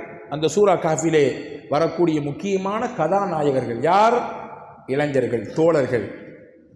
அந்த தோழர்கள் என்ன செய்தார்கள்? தங்கள் ஈமானை பாதுகாப்பதற்காக வேண்டி குகைக்குள்ளே ஒதுங்கினார்கள். தாங்கள் கொண்டிருக்கக்கூடிய நம்பிக்கையிலிருந்து வெளியேறிவிடக்கூடாது என்பதற்காக வேண்டி தங்களையும் தங்களுடைய ஈமானையும் பாதுகாப்பதற்காக வேண்டி குகைக்குள்ளே ஒதுங்கினார்கள். அல்லாஹ் சொல்லுகிறான், فَلَبِثُوا فِي كَهْفِهِمْ 300 سِنِينَ وَازْدَادُوا 9. 309 ஆண்டுகள் தூங்கினார்கள். அல்லாஹ் தூங்க வச்சான். நீங்கள் பார்க்குறதெல்லாம் பார்த்தா தெரியுது, 3 மணி நேரம் தூக்கமே எங்களுக்கு பெரிய பாடாக இருக்குன்றீங்களா? 309 வருடம் அல்லாஹ் தூங்க வைத்தார். 309 வருடம் தூங்கி முடித்து விட்டு எழுதி சொன்னார்கள், காலையில் தூங்கிட்டு சாயந்தரம் எந்திரிச்ச மாதிரி இருக்குல்ல அப்படின்னா. காலையில் தூங்கிட்டு சாயந்தரம் எந்திரிச்சா எப்படி இருக்கும் அது மாதிரி இருக்குல்ல அப்படின்னா. அந்த குகையில் வைத்து தான் அந்த தோழர்கள் கேட்டார்கள், ரப்பனா ஆத்தினா மின் லதுன்க ரஹ்மா வஹய்யி லனா மின் அம்ரினா ரஷதா. குர்ஆன் எடுத்து வைக்கக்கூடிய அதி அற்புதமான துஆக்களில் இது ஒன்று. கண்டிப்பாக மனனமிட வேண்டிய துஆக்கள் இதுவெல்லாம். சில துஆக்கள் குர்ஆன் சொல்லுகிறது மனப்பாடம் செய்ய வேண்டும். மனப்பாடம் செய்து நம்முடைய வாழ்வியலோடு தொடர்பு படுத்தி ஓதி வர வேண்டும். சூரத்துல் கஹ்ஃபிலே அந்த கஹ்ஃப்வாசிகள், குகைவாசிகள், தோழர்கள் ஓதிய துஆவை அல்லாஹ் சொல்கிறான், ரப்பனா ஆத்தினா மின் லதுன்க ரஹ்மா, இறைவா உன்பிடத்திலிருந்து எங்களுக்கு அருளை கொடு, வஹய்யி லனா மின் அம்ரினா ரஷதா, எங்கள் காரியம் அனைத்தும் நேர்வழி காட்டப்பட்டதாக இருக்க வேண்டும். குறுக்கு வழியில் போய்விடக்கூடாது, தடுமாறிவிடக்கூடாது, வாழ்க்கையில் சருகிவிடக்கூடாது, வார்த்தைகளுக்கு மயங்கி பின்னால் போய்விடக்கூடாது, எல்லாரும் ஓத வேண்டும். அந்த தோழர்கள் ஓதியதாக குர்ஆன் சொல்கிறது. அன்பு சகோதரர்களே, நட்பு எப்படி இருந்தது? ஈமானுக்காக வேண்டி இணைந்தார்கள், ஈமானை பாதுகாப்பதற்காக வேண்டி இணைந்தார்கள். அந்த இணைப்பை அல்லாஹ் கியாமத்து வரை சிறந்த இணைப்பு என்று அங்கீகரித்து அல் குர்ஆனிலே பதிவும் செய்தார். எனவே அன்பு சகோதரர்களே, இப்படிப்பட்ட தோழர்கள் இருக்க வேண்டும் என்பதை நாயகம் உள்ளுணர்ந்து தன்னுடைய சஹாபா பெருமக்களை அப்படி உருவாக்கினார்கள். உலகத்தில் இருக்கும் பொழுதே சில பேர்த்துக்கு சொர்க்கத்தை கொண்டு நன்மாராயம் சொன்னாங்க, நமக்கு தெரியும். உலகத்தில் இருக்கும் பொழுதே சில பேர்த்துக்கு இவங்கெல்லாம் சொர்க்கவாதி என்று அடையாளப்படுத்தினார்கள். ஆயிஷா ரலியல்லாஹு தஆலா அன்ஹா அவங்களுடைய ஒரு அறிவிப்பு இருக்கிறது. பெருமானார் ஸல்லல்லாஹு அலைஹி வஸல்லம் ஆயிஷா அம்மா சொன்னாங்க, தகல்துல் ஜன்னத ஃபஸமிஅது ஃபீஹா குர்ஆனன். நான் சொர்க்கத்துக்கு போன ஆயிஷா, அல்லாஹ் எனக்கு கனவுலேயே அந்த இல்ஹாமிலே சொர்க்கத்தை காட்டினான். அப்படி சொர்க்கத்துக்குள்ள அப்படி சுற்றி வரும் பொழுது உள்ள யாரோ உட்கார்ந்து குர்ஆன் ஓதிட்டு இருக்கிறா. குர்ஆன் ஓதுற சத்தம் என் காதில் கேட்குது. அற்புதமான குரல், எவ்வளவு அழகான குரல். அந்த குரலில் ஓதக்கூடிய அந்த வசீகர அந்த குரல் என்னை என்னவோ பண்ணியது. மன்ஹாதா, நான் கேட்டேன், யாருங்க குர்ஆன் ஓதிட்டு இருக்கா அப்படின்னு. மலக்குகள் சொன்னார்கள், காலு ஹாரிஸத் இப்னு நுஅமான், உங்கள் தோழர்களில் ஒருவர் ஹாரிஸா தான் குர்ஆன் ஓதிட்டு இருக்கார். உங்கள் தோழர்களில் ஒருவர் ஹாரிஸா தான் குர்ஆன் ஓதுகிறார். இப்போ நான் அப்போ அங்கேயே வச்சு சொன்னேன், கதாலிக்கல் பிர் வகான அபர்ரன் நாஸ் பி உம்மிஹி. நன்மை இப்படித்தான் இருக்கும். ஹாரிஸா உலகத்தில் வாழும் பொழுது தாய்க்கு ஒரு சிறந்த மகனாக இருந்தார். தாய்க்கு பணிவிடை செய்வதிலே, தாயின் மீது கரிசனம் காட்டுவதிலே, தாய்க்கு அன்பை கொடுப்பதிலே, தாயை அரவணைத்துக் கொள்வதிலே, தாயினுடைய துவாவை பெறுவதிலே ஹாரிசாவுக்கு நிகர் ஹாரிசா தான். அப்படி உளுந்து பார்த்துக்கிட்டார் தாயை. அதனாலே அல்லாஹ் அவருக்கு சொர்க்கத்தை தரப்போறான்றதை முன்னாடி எனக்கு காமிச்சு கொடுத்தாங்க சல்லாஸ்.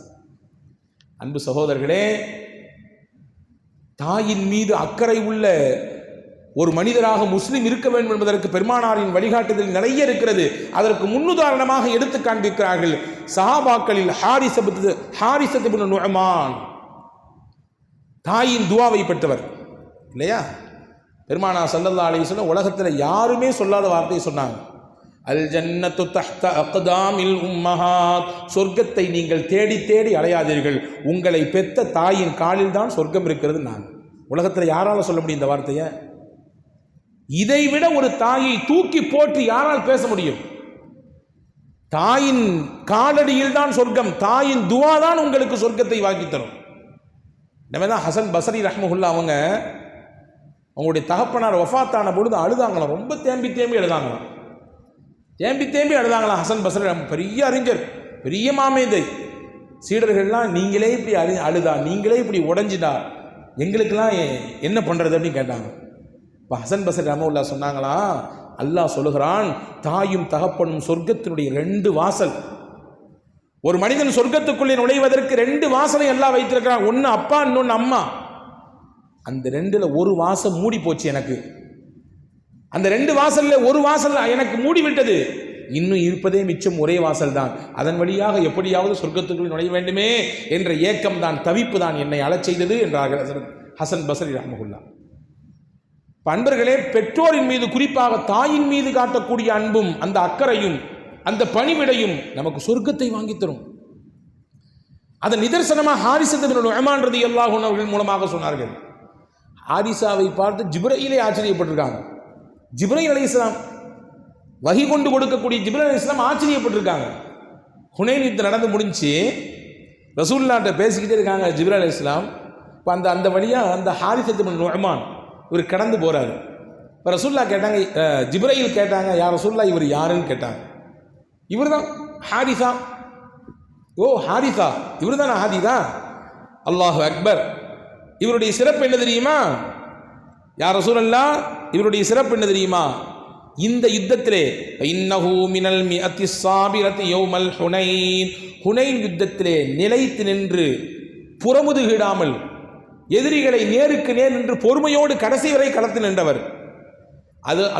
அதற்கு பகரமாக அல்லாஹ் தகஃபலல்லாஹு பி அர்ஸாகிஹிம் ஃபில் ஜன்னா, சொர்க்கத்திலே இவர்களுக்கு ரிஸ்க் கொடுப்பதற்கு அல்லாஹ் முடிவு செய்து விட்டான். இவங்களுக்கான உணவை அல்லாஹ் சொர்க்கத்தை தர்றதுக்கு முடிவெடுத்துட்டான், தயார் செஞ்சுட்டான் அப்படின்னு சொல்லிட்டு ஒரு செய்தி சொன்னாங்க. அதில் ஜிப்ரீல் வலவு சல்லம ரதத்னா அலைஹி, நம்ம 2 பேரும் பேசிட்டு இருக்கோம்ல, அவர் போறாரு, ஒரு சலாம் சொன்னா நான் அவருக்கு பதில் சொல்லுவேன். நாங்கள் ஜிப்ரீல் அலைஹிஸ்ஸலாம், அவர் ஒரு சலாத்தை சொல்லிட்டு போனா நான் அவருக்கு பதில் சொல்லியிருப்பேன். நாங்கள் ஸல்லல்லாஹு அலைஹி வஸல்லம். இங்கே கவனிக்க வேண்டிய விஷயம் என்னவென்றால், ஜிப்ரீல் அலைஹிஸ்ஸலாம் ஒருவரின் சலாத்திற்காக ஏங்கினார்கள் என்றால் அவர் எந்த அளவு உருவாக்கப்பட்டிருப்பார். இந்த உருவாக்கத்தின் பின்னணியிலே யார் இருக்கிறார்கள்? பூமான் நபி ஸல்லல்லாஹு அலைஹி வஸல்லம் தான். நாயகத்தினுடைய பாசறை, நாயகத்தினுடைய அந்த உயர்ந்த தர்பியத், அதுதான் சஹாபாக்களை உயரத்திற்கு கொண்டு போனது. ஹதீஸிலே வருகிறது, சஹாபாக்கள் ரொம்ப பிரபலமான சஹாபி. இதை நான் இந்த பயானினுடைய செய்தியாகவே தருகிறேன், நிச்சயமாக நீங்கள் இதை உள்வாங்கிக் கொள்ள வேண்டும். அபூ தர்ருல் கிஃபாரி ரலியல்லாஹு அன்ஹு ரொம்ப பிரபலமான சஹாபி. இவர் பல ஹதீதுகளை அறிவிப்பு செய்திருக்கக்கூடிய சஹாபி. அவர்களை பற்றி பாராட்டி பெருமிதப்படுத்தி அவர்களுடைய உயர்வை தூக்கி பிடித்து பெருமானா ஸல்லல்லாஹு அலைஹி வஸல்லம் பல இடங்களில் பேசியிருக்காங்க. இந்த வானத்துக்கு கீழே பூமிக்கு மேலே ஒரு மிகச்சிறந்த நல்லவர், சிறந்த உண்மையாளர் அபூதர்ரை விட வேறு யாரும் இல்லைனாங்க ஸல்லல்லாஹு அலைஹி வஸல்லம். அபூதர் அவ்வளவு சிறந்தவர் என்று ஸல்லல்லாஹு அலைஹி வஸல்லம் சொன்னாங்க. ரசூல் ஸல்லல்லாஹு அலைஹி வஸல்லம் அவர்களும் அதே போன்ற ஜிப்ரீல் அலைஹிஸ்ஸலாம் அவர்களும் சேர்ந்து உட்கார்ந்து ஒரு நாள் பேசிட்டு இருக்கிறாங்க. பேசக்கூடிய சமயத்தில் அபூதருல் கிஃபாரி ரலியல்லாஹு அன்ஹு அந்த இடத்துல அப்படியே கடந்து போகிறாங்க. திர்மிதி ஷரீஃபில் இந்த ஹதீஸ் வந்திருக்கிறது. திர்மிதி இமாம் நவாதிருல் உசூல் என்ற அந்த தலைப்பின் கீழே இந்த ஹதீஸை கொண்டு வருகிறார்கள். ரசூலுல்லாவும் ஜிப்ரீல் அலைஹிஸ்ஸலாமும் உட்கார்ந்து பேசிட்டு இருக்காங்க. பேசிட்டு இருக்கும் பொழுது அபூதருல் கிஃபாரி ரலியல்லாஹு அன்ஹு அந்த இடத்த கிராஸ் பண்ணி போகிறாங்க. இப்போ ஜிப்ரீல் கேட்டாங்க, யார் ரசூலுல்லாஹ், போகிறது யாருன்னு தெரியுமா அப்படின்னு கேட்டாங்க. இப்போ ஆக்சுவலாக யார் கேட்கணும்? நபி தான் கேட்கணும், அப்படி தானே? நபியினுடைய தோழர் சஹாபி, நபி தான் ஜிப்ரீலுக்கு சொல்லிக் கொடுக்க வேண்டும் யார் போகிறா தெரியுமா அப்படின்னு. ஆனால் நேர ஆப்போசிட்டாக ஜிப்ரீல் அலைஹிஸ்ஸலாம் யார் ரசூலுல்லாஹ் போகிறது யாருன்னு தெரியுதான்னு கேட்டாங்க. இப்போ ரசூலுல்லாஹ் திருப்பி கேட்டாங்க, அத்தாரிஃபூன அபூதர், அபூதர் உங்களுக்கு தெரியுமா? அபூதர் முன்னாடியே உங்களுக்கு தெரியுமா அப்படின்னு கேட்டாங்க ஸல்லல்லாஹு அலைஹி வஸல்லம். இன்னைக்கு ஜிப்ரீல் ஒரு வார்த்தை சொன்னாங்க, அது ரசூலுல்லாஹ்வுக்கு ரொம்ப பெரிய ஆச்சரியம் தந்தது. வல்லதி பஅஸக பில் ஹக் இன்ன அபா தர்ரின் அஅரிஃபு ஃபீ அஹ்லிஸ் ஸமாஇ மின்ஹு ஃபீ அஹ்லில் அர்த். அபூதர் இருக்கிறாரே, பூமியில் உங்களோட பிரபலமாக இருப்பதை விட வானத்தில் மலக்குகளான எங்கள் வட்டத்தில் ரொம்ப ஃபேமஸான ஆள், மஷூரான ஆள், பிரபலமான மனிதர் அவர். உங்கள்கிட்ட அந்த அளவுக்கு பிரபலத்தை பெற்றிருக்கிறாரோ இல்லையோ, மலக்குகளான எங்களிடத்தில் அவர் உயர்ந்தவர், பிரபலமானவர். ஆச்சரியப்பட்டான், உங்களிடத்திலே பிரபலமானவரா? அப்படி என்ன செய்தார் அவர்? நீங்கள் அவரை பிரபலப்படுத்திக் கொள்ளும் அளவிற்கு என்ன செய்தார் என்று கேட்டார்கள் பெருமானார் ஸல்லல்லாஹு அலைஹி வஸல்லம். உடனே ஹஜரத் ஜிப்ரீல் அலைஹிஸ்ஸலாம் சொன்னாங்க, யா ரசூலல்லாஹ், அவர் ஒரு துவா ஓதுறாரு, ஒரு நாளைக்கு 2 தடவை ஓதுறாரு. காலையில் ஒருக்க ஓதுறாரு, மாலையில் ஒருக்க ஓதுறாரு. அந்த துஆ அல்லாஹ்வுக்கு பிடித்து போனது. ஒரு விஷயத்தை விளங்கிக்கங்க, நாம் செய்யும் செயல் அல்லது நம்முடைய ஈமான், நம்முடைய யகீன் அல்லாஹ்விற்கு பிடித்து விட்டால் அதுதான் இந்த பூமியில் நாம் வாழ்வதற்கான அங்கீகாரம். அதுக்கு தானே அமல் செய்கிறோம், அதுக்கு தான் வாழ்கிறோம். நம்ம செயல்பாடுகள் எல்லாம் அல்லாஹ்வுடைய ரிதுவானை பெற்றுத்தர வேண்டும், அவனுடைய பிரியத்திற்குரியவர்களாக நாம் ஆக வேண்டும். இதுதானே நம்முடைய நினைப்பு. அல்லாஹ்வுக்கு ஒரு விஷயம் நம்மிடத்தில் பிடித்து விட்டால் மலக்குகளை கூப்பிட்டு சொல்லுவான், இந்த ஊரில் இந்த அடியாருடைய இந்த செயல் எனக்கு பிடிச்சி போச்சு, உங்களுக்கும் அதை பிடிச்சதா ஆக்கிங்கன்னு அல்லாஹ் சொல்லிடுவான். அபூதர் ரலியல்லாஹு ஓதக்கூடிய இந்த துவா அல்லாஹ்விற்கு ரொம்ப பெரிய ஈர்ப்பை தந்து விட்டது, கவனப்படுத்தி விட்டது அவரை. மலக்குகளை கூப்பிட்டு, முக்கியமான ஆள், அவர் ஓதக்கூடிய துவா ரொம்ப அற்புதமாக இருக்குது, அவரை நீங்கள் உங்களுடைய வட்டத்தில் பிரபலமான ஆளாக ஆக்கிக்குங்க என்று அல்லாஹ் இடத்திலே சொன்னான் என்று சொல்லிட்டு போயிட்டாங்க ஜிப்ரீல் அலைஹிஸ்ஸலாம். இப்போ ரசூலுல்லாஹ்வுக்கு உள்ளத்தில் ஒரு கேள்வி, அது என்ன துவா? அபூதர் என்ன துவா ஓதிருப்பார்? உலகத்தில் ரசூலுல்லாஹ் தான் கற்றுக் கொடுக்குறாங்க துவாக்களை, இல்லையா? எத்தனையோ விஷயங்களுக்கு சிரமத்தோடு வந்து நின்றவர்களுக்கெல்லாம் பெருமானார் ஸல்லல்லாஹு அலைஹி வஸல்லம் துவாக்களை சொல்லிக் கொடுத்திருக்கிறார்கள். அந்த துஆக்களும் அவர்களின் நம்பிக்கையும் தான் அவர்களை கரை சேர்த்தது என்று வரலாற்று குறிப்பிருக்கிறது. அபூ உமாமத்தல் பாஹிலி ரலியல்லாஹு அன்ஹு, ரசூல் ஸல்லல்லாஹு அலைஹி வஸல்லம் சஹாபாக்கள் ஒருத்தர், துஹாவுடைய நேரம், மஸ்ஜித் காலியாக இருக்குது, ஒரு 10 மணி 10:30 மணி பரபரப்பாக இயங்கி கொண்டிருக்கக்கூடிய சமயம் அது. உலகத்தினுடைய விஷயத்தில் பரபரப்பாக எல்லாரும் இயங்குகிற நேரம். வேலைக்கு போகிறவங்க ஆஃபீஸ்க்கு போகிறவங்க போவாங்க, கடையை திறக்கிறவங்க திறப்பாங்க, இல்லையா? குடும்பத்தினுடைய தேவையை பார்க்குறவங்க பார்ப்பாங்க. ஆனால் அந்த நேரத்தில் வந்து அபூ உமாமத்துல் பாஹிலி ரலியல்லாஹு அன்ஹு பள்ளிவாசலில் வந்து கவலை தோய்ந்த முகத்திலே உட்கார்ந்துருக்கிறார். அவருடைய தோற்றத்தை பார்த்தாலே கவலை தெரியுது, ரசூலுல்லாஹ் கண்டுபிடிச்சிடுறாங்க. முகத்தை பார்த்து அர்த்தம் சொன்ன பெருமானார் இல்லை முஹம்மது நபி, அகத்தை பார்த்தும் அர்த்தம் சொல்லியிருக்கிறார்கள், உள்ளத்தை பார்த்தும் பெருமானார் பேசியிருக்கிறார்கள். மாலி, என்ன அபூதர், என்ன அபூ உமாமா, இந்த நேரத்திலே உங்களை மஸ்ஜிதிலே பார்க்கிறேன், தொழுகை இல்லாத நேரமாச்சே இது, கைர வக்தி ஸலாம், இது ஃபர்தான தொழுகைக்குரிய நேரம் அல்லவே, இந்த நேரத்தில் வந்து உட்கார்ந்துருக்கீங்களே, என்ன காரணம்னு கேட்டாங்க. ஹஜ்ரத் அபூ உமாமத்துல் பாஹிலி ரலியல்லாஹு அன்ஹு சொன்னார்கள், ஹுமூமுன் லஸிமத்னி யா ரசூலல்லாஹ் வ துயூனுன், கடன் பிரச்சனை போட்டு அமுத்துது என்னைய, அந்த கடனால் எனக்கு ஏற்பட்ட கவலை, எப்படி அடைக்க போகிறேன்னு தெரியலையே என்ற நிலையிலே வந்து பள்ளியிலே உட்கார்ந்துருக்கிறேன். இன்றைக்கி கடன் வாங்கினவங்க சந்தோஷமாக சுற்றிட்டு இருக்காரு, கடன் கொடுத்தவங்கெல்லாம் கையை பிசைஞ்சிக்கிட்டு இருக்காங்க, வருமா வராதா, அதை கணக்கில் சேர்த்தலாமா இல்லை ஜக்காத்தில் சேர்க்கலாமா அல்லது தர்மத்தில் சேர்த்து விடலாமா என்ற எண்ணத்தில் இருக்கிறார்கள், இல்லையா? வாங்கியவருக்கு என்ன இருக்க வேண்டும் எண்ணம், எப்படியாவது கொடுத்து விட வேண்டும் என்ற எண்ணம் இருக்க வேண்டும். அப்படி எண்ணம் இருந்தால்தான் கொடுப்பதற்கு வழியவே அல்லாஹ் கொடுப்பான். வாங்கும் பொழுது போற்ற வேண்டியதுதான், இது வேற ஒருத்தருடைய கணக்கில் எழுதிட வேண்டியதான் நினைத்து எழுதினார் என்றால் வந்து போகும் கையிலே, ஆனால் கொடுக்க மாட்டார், வாய்ப்பு கொடுக்க மாட்டான் அல்லாஹ். ஏன்னா என்ன ஆரம்பத்திலே சரியில்லை. இப்போ இவருடைய கவலை எதற்கு? கடனுடைய கவலை. ரசூல் ஸல்லல்லாஹு அலைஹி வஸல்லம் சொன்னாங்க, இன்னி உஅல்லிமுக கலிமாத், நான் சில வார்த்தைகளை சொல்லித் தருகிறேன் அபூ உமாமா, நீங்கள் இதை ஓதி வாருங்கள், அல்லாஹ் உங்கள் பகரமாக இருந்து கடனை கொடுப்பான், நம்புங்கள், அதற்காக வேண்டி முயற்சியுங்கள், அல்லாஹ் கொடுப்பான் கடனை, உங்கள் கடன் வேகமாக அடையும், தீரும் என்றார்கள் பெருமானார் ஸல்லல்லாஹு அலைஹி வஸல்லம். அப்போ சொல்லிக் கொடுத்த துவா தான், அல்லாஹும்ம இன்னி அஊது பிக மினல் அஜ்ஸி வல் கஸ்ல் வஅஊது பிக மினல் ஜுப்னி வல் புக்ல் வஅஊது பிக மின் கலபத்தித் தைன் வ கஹ்ரிர் ரிஜால். கடன் மிகைத்து போவதை விட்டும், பிறரால் அடக்கி ஆளப்படுவதை விட்டும், கோழையாக ஆகுவதை விட்டும், சோம்பேறியாக ஆகுவதை விட்டும், கஞ்சனாக இருப்பதை விட்டும் இறைவா உன்னிடத்தில் நான் பாதுகாப்பு தேடுகிறேன். இதுதான் அந்த துவா. அபூ உமாமா ரலியல்லாஹு சொல்றாங்க, ரசூலுல்லாஹ் சொல்லி கொடுத்தாங்க, அந்த துவாவை நான் ஓதுனேன். அல்லாஹ் என் கடனை எல்லாம் போக்கினான், என் கவலை எல்லாம் நீக்கினான். நான் எதுக்கு இந்த விஷயத்தை சொல்றேன்னா, ரசூல் தான் சொல்லி கொடுத்துருக்காங்க. பல இடங்களில் துவாக்கள் நபி சொல்லி தந்திருக்கிறார்கள்.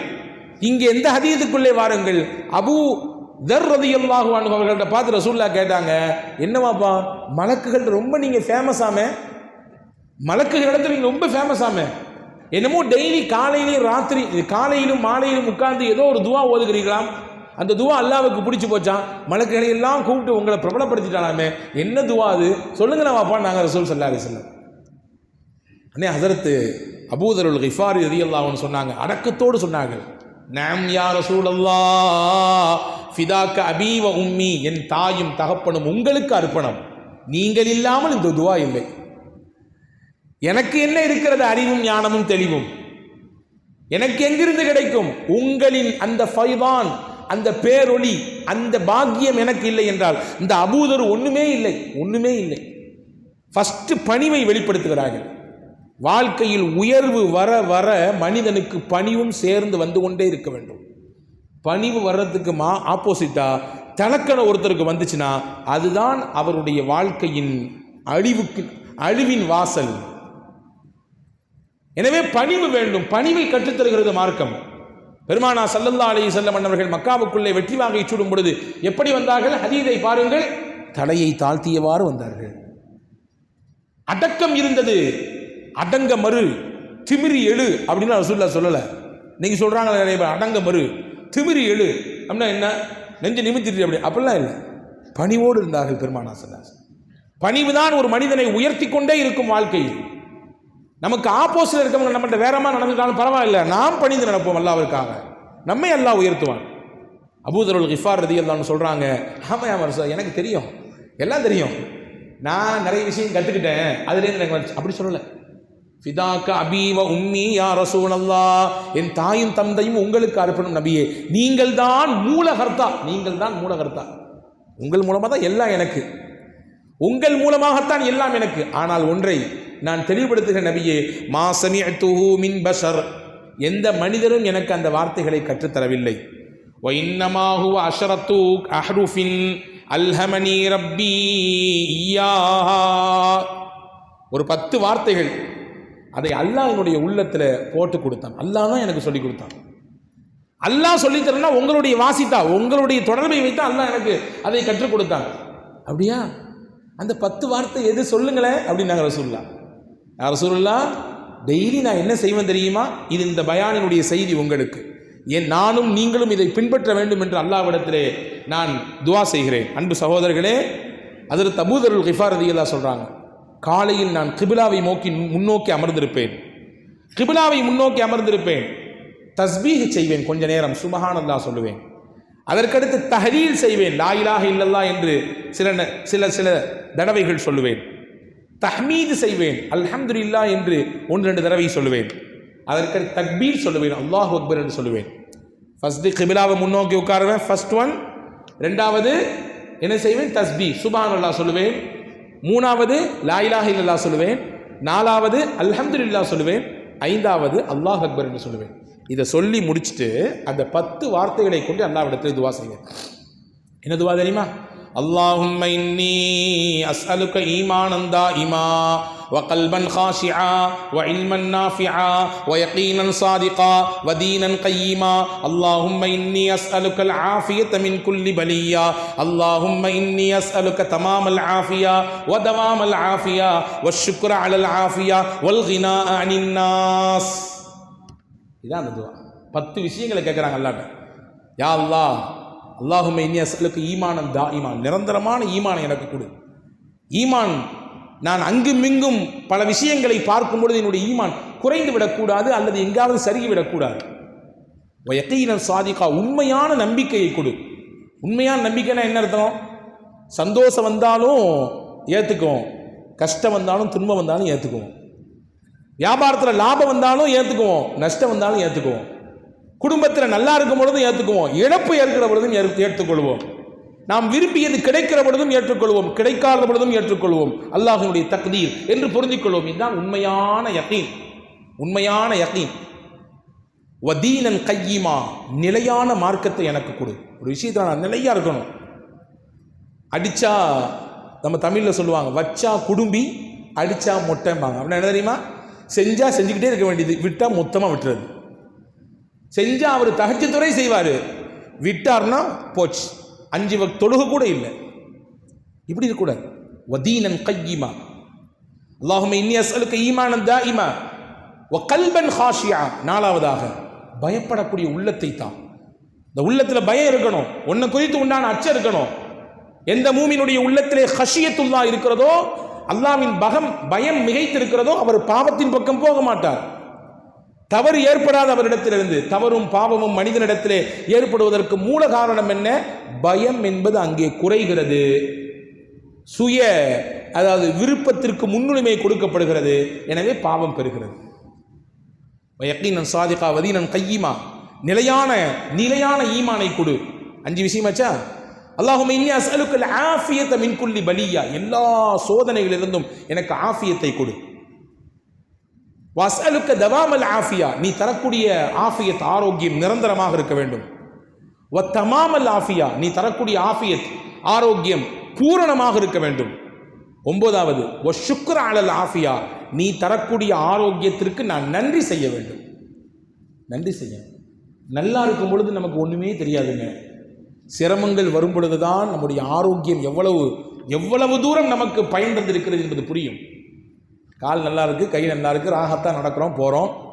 ஆனால் முட்டு வலியின் பிரச்சனை வரும் பொழுதுதான் இத்தனை நாள் நம்மளை எப்படி எல்லாம் வச்சு நடமாட்டிட்டு இருந்தான் என்பது உணர்கிறது.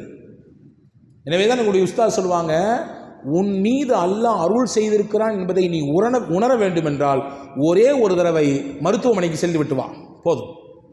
அல்லாஹ் உன்னை எப்படி வச்சிருக்கிறான், உனக்கு எவ்வளோ ஆரோக்கியத்தை தந்திருக்கிறான், ஒரு தடவை போய் விட்டு வா. ஜிஹெச்சுக்கு போயிட்டு வா, கவர்மெண்ட் ஹாஸ்பிட்டலுக்கு, தெரிஞ்சிடும் இல்லையா? அல்லாஹ் நமக்கு கொடுத்துருக்கக்கூடிய ஆரோக்கியத்துக்கு நன்றி செலுத்தணும். அல்லாஹ் தந்திருக்க ஆரோக்கியத்தை நிரந்தரமாக பாதுகாக்கிற வழியை கொடு.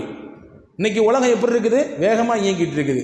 அதே மாதிரி எங்கே போனாலும் எதை எடுத்துகிட்டு போக மறக்கிறோமோ இல்லையோ, ஒரு சின்ன பையன் மட்டும் கையிலேயே வச்சுருப்போம். என்னங்க திறப்பார் இவர், சாப்பிட்டோன்னு. இது சாப்பாடுக்கு முன்னாடி, இது பின்னாடி, இது காலையில், இது ராத்திரி.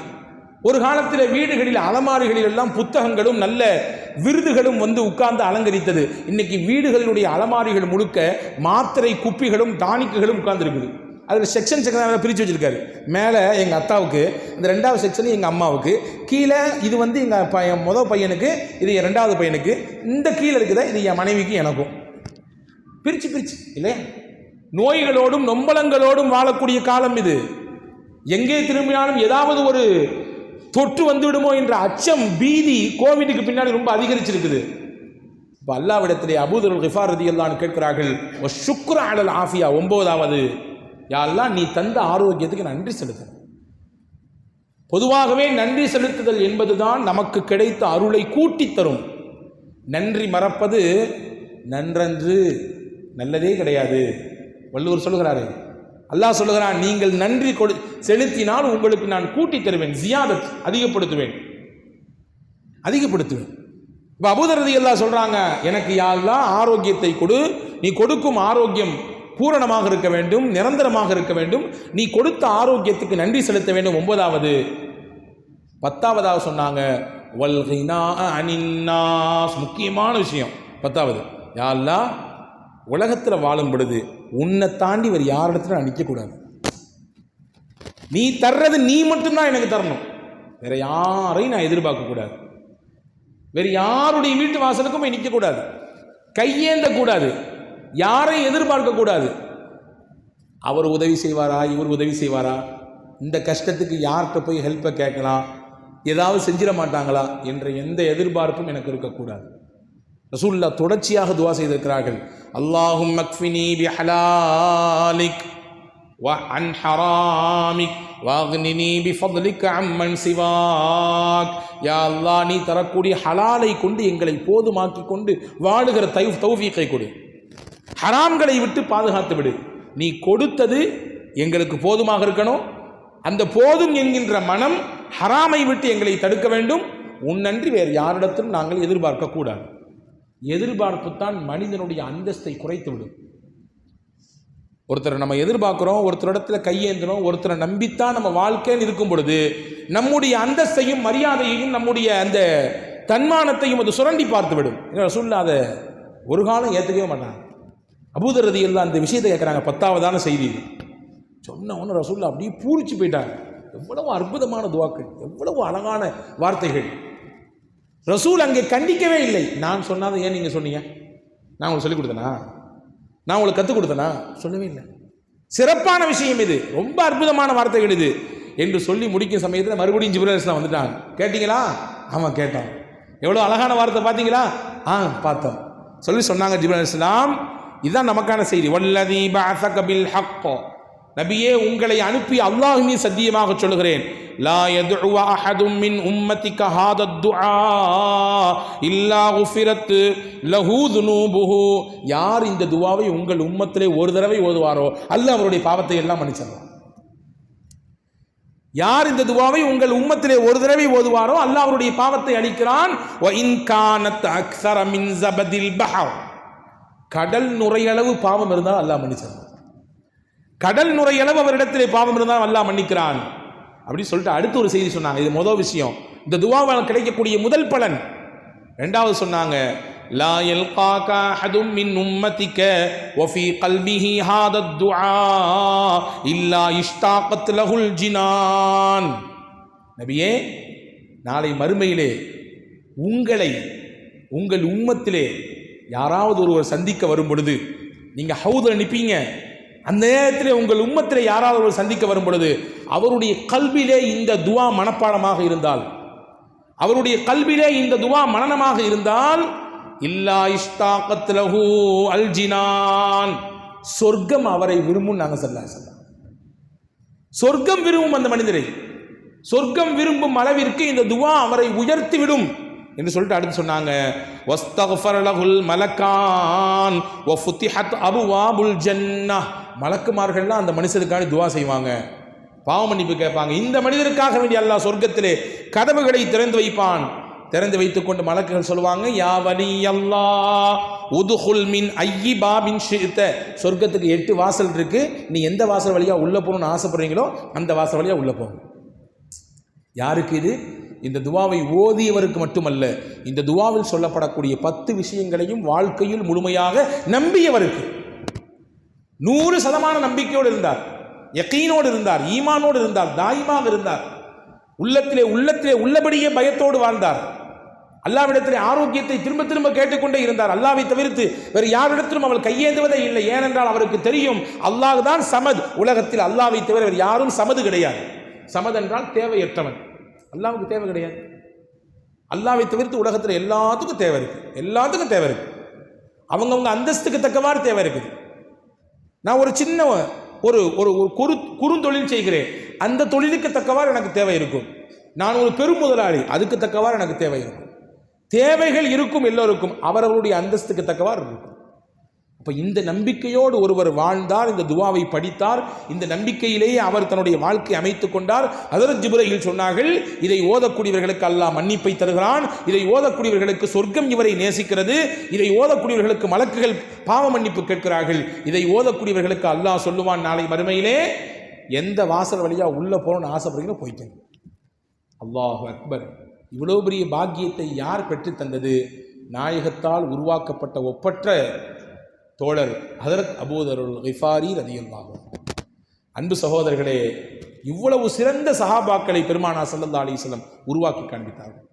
எனவேதான் சஹாபா பெருமக்கள் நபியிடத்தில் சுற்றி சுற்றி வந்ததினாலே நபியின் ஒத்த வார்த்தைக்கு கூட அவர்கள் மாறு செய்வதற்கு மனமே வந்ததில்லை. ஒரு வார்த்தை கிடைத்தால் போதும் அப்படியே பிடித்துக் கொள்வார்கள். சஹாபாக்கள் ஒரு சஹாபி உண்டு, அவங்க பேர் அப்துல்லாஹ் இப்னு ரவாஹா ரலியல்லாஹு அன்ஹு. அப்துல்லாஹ் இப்னு ரவாஹா ரலியல்லாஹு அன்ஹு பெரிய சஹாபி. முஅத்தா போரிலே ஷஹீதான 3 சுஹதாக்கள் இவரும் ஒருவர். ஸைத் இப்னு ஹாரிஸா, அப்துல்லாஹ் இப்னு ரவாஹா, ஜாஃபர் இப்னு அபி தாலிப். இந்த 3 சஹாபாக்களும் முஅத்தா போர்க்களத்திலே ஷஹீதாக்கப்படுவார்கள் என்று போருக்கு அனுப்புறதுக்கு முன்னாடியே பெருமானார் ஸல்லல்லாஹு அலைஹி வஸல்லம் அன்னவர்களால் முன்னறிவிப்பு செய்யப்பட்டாங்க. ஏங்க, போருக்கு போறீங்க நீங்கள் 3 பேரும், இந்த படையில் நீங்கள் தான் ஃபஸ்ட்டு தளபதி, நீங்கள் கொஞ்ச நேரம் உங்கள் தலைமையில் போர் நடக்கும், அதுக்கு பின்னாடி நீங்கள் ஷஹீத் ஆகிடுவீங்க, அடுத்து இவர் என்று ஒவ்வொருத்தரையாக ரசூலுல்லாஹ் அடையாளம் காட்டுறாங்க. சஹாபாக்கள் சிரிச்சு கொண்டே கொடியை வாங்கிட்டு போருக்கு போகிறாங்க. எங்கே போகிறாங்க? ஷாப்பிங்க்கா. போய் திரும்பி வரப்போறது இல்லை. ரசூலுடைய வார்த்தை சத்திய வார்த்தை, உண்மை வார்த்தை, அது சந்தோஷமாக போனார்கள். மரணத்தையும் கூட முகமலர்ச்சியோடு முத்தமிட்டார்கள் என்றால் பெருமானார் ஸல்லல்லாஹு அலைஹி வஸல்லம் வார்த்தைக்கு கட்டுப்படுவதை தவிர வேற என்னவாக இருக்க முடியும்? இந்த 3 சஹாபாக்கள், ஒரு சஹாபி தான் அப்துல்லா இப்னு ரவாஹா ரலியல்லாஹு அன்ஹு. ரசூல் ஸல்லல்லாஹு அலைஹி வஸல்லம் ஒரு ஜும்மாவுடைய நாள் பள்ளிவாசல் மெம்பரில் ஏறி பேசிகிட்டு இருக்காங்க. இங்கே கூட அறிவுறுத்தப்படுகிறது, மெம்பரில் ஏறுறோம், ஜும்மாவுடைய முக்கியமான சமயம் இது, நீங்கள் ரொம்ப கவனமாக இருக்க வேண்டிய நேரம் என்று கண்ணியத்திற்குரிய இமாம்கள் அறிவுறுத்துகிறார்களே. இந்த மாதிரி மெம்பரில் நிற்கிறாங்க. ரசூலுல்லாஹ் நிற்கும் பொழுது ஏதோ அந்த கூட்டத்தில் யாரோ அங்கே ஓரத்தில் நின்னார் போல தெரியுது. பேச்சின் இடையில் பெருமானார் ஸல்லல்லாஹு அலைஹி வஸல்லம் இஜ்லிசு அப்படின்னு சொன்னாங்க. இஜ்லிசு அப்படின்னா உட்காருங்கன்னு அர்த்தம், வேற ஒன்றும் இல்லை. உட்காருங்க, நிற்காதீங்க, உட்காருங்க. ஏன்னா மெம்பரில் ஏறிவிட்டால் அது தொழுகையின் அந்தஸ்து. நாம் யோசிச்சிருக்கோமா? ஒவ்வொரு நாளும் லொஹர் 4 ரக்காயத்து, ஜும்மாவுக்கு மட்டும் 2 ரக்காயத்து. ஏன்? அந்த 2 ரக்காயத்துக்கு ஈக்குவல் மெம்பர், மற்ற 2 ரக்காயத்துக்கு நிகரானது மெம்பருடைய அந்த குத்பா. எனவே தான் அந்த மெம்பரில் குத்பா நடக்கும்போது ஒருத்தர் பேசினால் ஃபக்கத் லகா, ரசூலுல்லாஹ் சொன்னார்கள், அவர் நன்மையை இழந்து விட்டார், ஜும்மாவின் நன்மையை இழந்து விட்டார். ஏன்? தொழுகையில் பேசினால் என்ன நடக்கும்? 2 ரக்காய் தொழுது முடிச்சாச்சு, அப்படி 2 ரக்காய் இமாம் 3வது ரக்காய் எழுதிக்கிறாங்க, என்னங்க 3வது ரக்காய் நடக்குது அப்படின்னு பக்கத்தில் ஒருத்தர் கேட்டார், என்னங்க நடக்கும்? அவர் தொழுகை முடிஞ்சு போச்சு. ஃபக்கத் லகா, பேசினார், தொழுகை முடிந்து விட்டது. அதே மாதிரி ரசூலுல்லாஹ் சொன்னாங்க, மெம்பரில் இருக்கும்போது பேசினா தொழுகை முடிஞ்சிடும். இங்கே இருக்கும்பொழுது ரசூலுல்லாஹ் இஜ்லிசுன்னு சொன்னாங்க. அப்போ தான் வெளியில் தெருவில் இந்த அப்துல்லா இப்னு ரவாஹா ரலியல்லாஹு நடந்து வந்துட்டு இருக்கிறாங்க. இந்த வார்த்தை அவர் காதில் கேட்டுச்சு, அப்படியே உட்கார்ந்துட்டார், தெருவிலேயே உட்கார்ந்துட்டார். ஏன் உட்கார்ந்தாரு? ரசூலின் வார்த்தை இஜ்லிசு, உத்தரவு, கட்டுப்பட வேண்டியது மூமினின் கடமை. அல்லாஹ் சொன்னால் ஆமனு இர்கஉ, சுஜூத் செய்யுங்கள், வஸ்ஜுது, சஜிதா செய்யுங்கள், ருக்கு செய்யுங்கள் என்று அல்லாஹ் கட்டளையிட்டால், அகீமு அஸ்ஸலா ஆத்து ஸக்கா, தொழுங்கள், ஜகாத்தை கொடுங்கள் என்று அல்லாஹ் கட்டளையிட்டால் எப்படி கடமையோ, ரசூலுல்லாஹ் கடமையிட்டாலும் உத்தரவிட்டாலும் கடமை. அப்படி உட்கார்ந்துட்டாங்க. தொழுகெல்லாம் முடிஞ்ச உடனே ஒரு சஹாபி அதை பார்த்துட்டு வந்து ரசூலுல்லாஹ்ட்ட சொன்னாங்க, யார் ரசூலுல்லாஹ், நீங்கள் இங்கே இருக்கிறத பார்த்து இஜ்லிஸ்ன்னு சொல்லி உட்காருங்கன்னு. வந்துக்கிட்டு இருந்த ஒரு தொழுகைக்கு வந்துக்கிட்டு இருந்தவர் யார்? அப்துல்லா இப்னு ரவாஹா தெருவுலேயே அப்படி உட்கார்ந்துட்டார். ரசூல் ஸல்லல்லாஹு அலைஹி வஸல்லம் அழகாக ஒரு துவா செஞ்சாங்க, ஃபஸாதல்லாஹு ஃபீ தவாஇயத்தில்லாஹி வ ரசூலி, அல்லாஹ்வுக்கும் ரசூலுக்கும் கட்டுப்பட வேண்டும் என்ற உணர்வு அவருக்கு மிகைத்திருக்கிறது. அல்லாஹ் அந்த உணர்வை மென்மேலும் அதிகரிக்க செய்வானாக, மென்மேலும் அதிகரிக்க செய்வாங்க. இந்த துவா தான் போர்க்களத்துக்கு போங்க, நீங்கள் திரும்பி வரமாட்டீங்க, ஷஹீத் ஆயிருவீங்கன்னு ரசூலுல்லாஹ் சொன்னாங்க. சந்தோஷமாக போயிட்டு வர நபின்னு போனாங்க. அன்பு சகோதரர்களே, இப்படிப்பட்ட உயர்ந்த லட்சியத்தோடு வாழக்கூடிய உத்தம தோழர்களை உத்தம நபி ஸல்லல்லாஹு அலைஹி வஸல்லம் அவர்கள் உருவாக்கி காண்பித்து இந்த உம்மத்திற்கு வழிகாட்டியாக, உத்தம புருஷர்களாக, அற்புதமான வாழ்க்கைக்கு சொந்தக்காரர்களாக அவர்களை நமக்கு அடையாளம் காட்டி தந்திருக்கிறார்கள். நாம் யார் யாருடைய வரலாற்றை எல்லாமோ படிக்கிறோம். உலகத்தில் ஆண்டவர்கள், உலகத்தில் ஆச்சரியத்தை தந்தவர்கள், பெரிய பெரிய விஞ்ஞான துறையிலே வளர்ச்சியை கண்டவர்கள் என்று எத்தனையோ நபர்களின் உலக வரலாற்றை புரட்டி போட்டவர்களுடைய வரலாற்றை எல்லாம் படிக்கிறோம். உண்மையில் படித்து உணர்ந்து ஈமானிலே மெருகேற்றிக் கொள்ளக்கூடிய உத்தம புருஷர்கள் யாரென்றால் உன்னதமான சஹாபாக்கள். அவர்களின் வாழ்க்கையை படிப்போம், அவர்களின் வாழ்வில் கிடைக்கக்கூடிய பல பாடங்களை நம்முடைய வாழ்க்கையிலே நல்லமல் செய்வோம். வல்ல அல்லாஹ் அப்படிப்பட்ட உயர்ந்த நற்பாக்கியத்தை உங்களுக்கும் எனக்கும் எல்லா மக்களுக்கும் வழங்கி அருள் புரிவானாக. நோயற்ற வாழ்வையும் நிறைவான செல்வத்தையும் குன்றா நலத்தையும் எல்லா வளத்தையும் பரக்கத்தையும் அல்லாஹ் உங்களுக்கும் எனக்கும் எல்லா முஸ்லீம்களுக்கும் அல்லாஹ் நசீபாக்குவானாக. எல்லா மக்களையும் அல்லாஹ் பாதுகாப்பானாக. தீங்கிலிருந்து, துன்பங்களிலிருந்து, துயரங்களிலிருந்து அல்லாஹ் பாதுகாப்பானாக. தொற்று நோயும் தொடர் நோயும் திடுமனக் கொள்ளும் வபா நோயும் சித்தம் பதறும் இந்நோயை சிறிதில் ஊரும் இல்லாமல் பற்றியடித்து துரத்திடுவாய். பரனே எங்களை காப்போனே, கருத்தா இகபரம் படைத்தோனே, காப்பாய் எங்கள் ரஹ்மானே. கண்ணோய் 96 வகை, கடினமான மண்டை நோய், பெண் ஆண் மலடு பேர் வருத்தம், பிடுங்கி பிடியும் வயிற்று வலி, உண்ணாதிருக்கும் மோங்காரம், உருட்டு புரட்டு சதிவக்கில், ஹன்னாசால் வரும் நோய்களெல்லாம் காணாதருள்சை ரஹ்மானே என்ற பல்லாக்கு அவுலியா அவர்களுடைய உன்னதமான அந்த முனாஜாத்தை முன்வைத்து உங்கள் எல்லோருடைய துவாவையும் ஆதரவித்து விடைபெறுகிறேன். வாஹிரு தாவான் அல்ஹம்துலில்லாஹி ரப்பில் ஆலமீன். அஸ்ஸலாமு அலைக்கும் வரஹ்மத்துல்லாஹி வபரகாத்துஹு. ஸல்லல்லாஹு